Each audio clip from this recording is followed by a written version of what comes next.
Welcome back to NautiStyles Affordable Liveabout Yacht Series. This yacht is a perfect example of why this brand is so popular. It's a lot of boats. They say dreams don't come with warning labels, but maybe they should.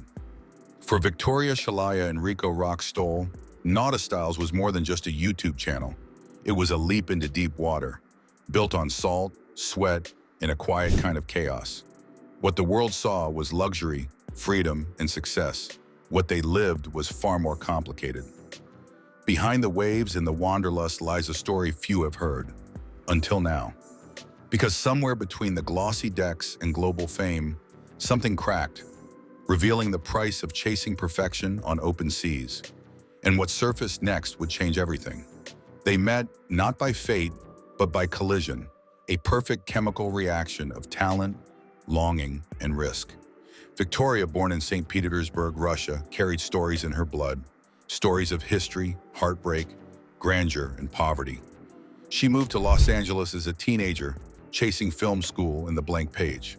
The magic was there sometimes, but so was the rejection. Directors who saw her as a background actor, casting agents who saw ethnicity first, doors that never opened, and parts that disappeared. Over 20 years in Hollywood taught her to spot illusion and wear hope like a coat that sometimes chafed. Rico's story was different, but kin. He grew up in Germany, learning discipline early, military, paramedicine, and structure. He saw life, death, and crisis. He saw how the world demanded competence and courage. Then he heard the beat of the DJ's booth calling, heard how music could pull your bones apart and put them back together. He stepped away from safety, choosing the chaos of the decks, sweat of waiting rooms, and the lights of late-night crowds. Filmmakers dismissed Victoria. Nightclubs sometimes dismissed Rico. Kind of a traditional, classic sailing vessels, but feels like it's time to move on to the motor yacht. But both knew they couldn't pretend life wasn't louder than their fears. They married, and instead of a house, they chose a yacht. Their first real home was a 42-foot Meridian. For 8 years, they lived aboard, moving with winds and tides, batteries and engines, and with hope, and sometimes worry. They learned navigation, marine maintenance, and weather patterns. They became USCG licensed captains. They scraped by. There were dock fees, mechanical breakdowns, and nights when leaks made promises feel fragile. But the boat gave them something else: identity, belonging, and a truth no apartment or Hollywood audition could offer. Then came the cameras. They started with yacht walkthroughs, travel videos, and glimpses of life aboard. A single video leaked into viral territory, a yacht tour that caught people's imaginations. What does it feel like to step into someone else's dream? Who hasn't wondered what it would be like to open a door to light, hitting polished teak and chrome, see the sunrise over bow rails, and smell salt and varnish? The audience held its breath, and NautiStyles became more than a channel. They became confessionals, inspiration, and aspiration. They made a promise: no payments for tours, and no secret deals with shipyards offering yachts in exchange for good words. They wanted to preserve honesty. Victoria says they only tour vessels they believe will fascinate their audience, not just push product. But that promise came with granted saying no means passing up big money, slinking through months without expecting to make a profit. They are very real people. Behind the glossier uploads are long hours hunched over editing, budgeting, and over-negotiating shipyards. Sometimes the steel hull doesn't align right. Sometimes the subcontractors deliver parts late or wrong. And sometimes the buyer wonders if this dream was too big. The Bering 75, which they signed on to with Bering Yachts, Turkey, Bulgaria, as a semi-custom steel explorer, is gargantuan. 23.44 meters, over 160 metric tons, range of 4,000 plus nautical miles.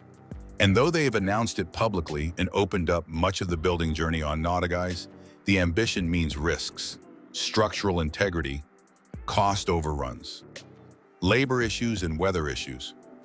Viewers have asked, what is their net worth? How do they really make money? YouTube ad revenue is one stream, but heavily volatile. Affiliate gear, Patreon, maybe store merchandise. Their channel NautiStyles has over 500,000 subscribers and tens of millions of views. Estimates vary, but revenue can be huge, but also so are the expenses. The truth is the lifestyle you see is funded by past risk, frayed budgets, and a lot of unseen trade-offs. So that is pretty cool for the cross breeze, because this here, Also, yeah, also openable. the center one, yes. So once you open that up, window. Add in scrutiny. Once you invite hundreds of thousands of people into your life, everything becomes a mirror. If a yacht walkthrough video is late, the paint chips, or if the cushions crease, people notice. Critics claim hypocrisy when they tour yachts belonging to brands or companies. They ask, did you secretly get paid? If so, does that break the no payments for tours rule? Sometimes the comments are kinder. Sometimes they sting worse than salt under fingernails. Then there is the social media fatigue, always posting, being friendly, and always being on. One of the harder realities is mental health. The greed of expectations. Your audience expects perfection, forward motion, new boats, and new finishes. But projects sputter. The Bering 75 build has been public for years. Many viewers expect pristine updates. But boat building is messy. Steel doesn't always weld perfectly. Paint doesn't always cure cleanly. Parts rust, costs double, and days of sunshine yield to storms. There are logistical nightmares, shipyards in foreign countries, language barriers, supply chains disrupted, and material cost inflation. Steel, labor, transport, it all jumps. What looked affordable in early designs can become impossible in later revisions. Once, building the B-75, they must have felt the tension between the dream haul and the price tag creeping up. If delays happen, a shipyard might prioritize other clients. If parts are wrong, they wait weeks. Every day of delay drags expenses. On top of that, living aboard while building something new means your home is always under construction, not just physically, but emotionally. When you film almost everything, the small fights over design choices become public, even if unspoken. You can't slip away and quietly decide, no, we don't want that furniture finished. If you change your mind, viewers expect an explanation. There is a tension between being brand managers and spouses, and also sometimes between love and survival. And there have been whispers, not scandals, but shadows. Forums mention concerns about the choice of builder. Some boat yachting forums talk about bearings, concerns over quality, whether the hulls are heavy, stabilizers are ideal, or whether cost-cutting may compromise performance. The audience often doesn't know when they are watching hope.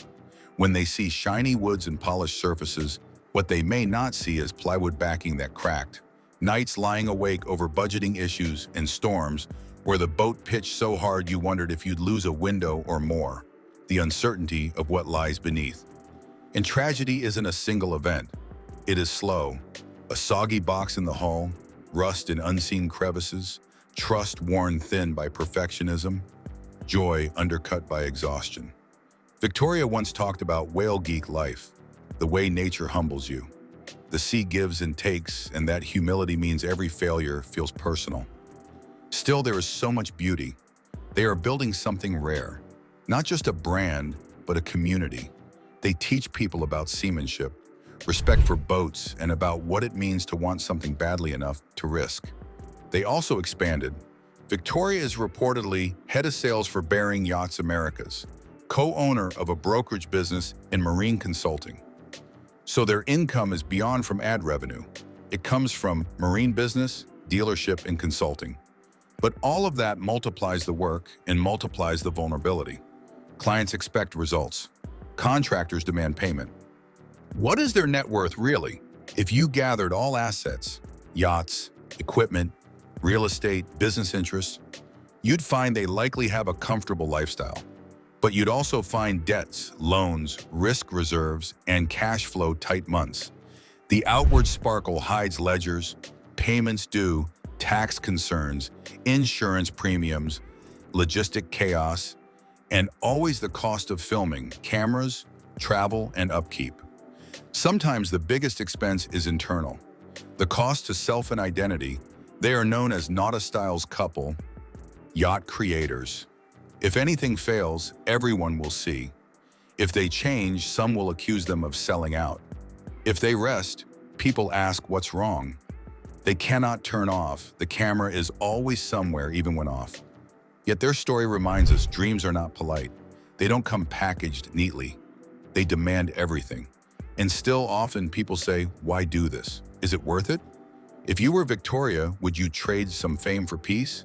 If you were Rico, would you choose a steady paramedic shift over this constant risk? Maybe they believe, yes, even the price, fractures, and the grind, this is worth it. Because the dream isn't just owning a Steel Explorer or being seen. It's being authentic, free, and being raw on the sea. Because when you build your own ship, you build your own self. And for now, they sail onward. Their future yacht may yet disappoint. Their finances may yet strain. But the narrative, their community, and the trust, they've built those with honesty. Let us know your views in the comments section.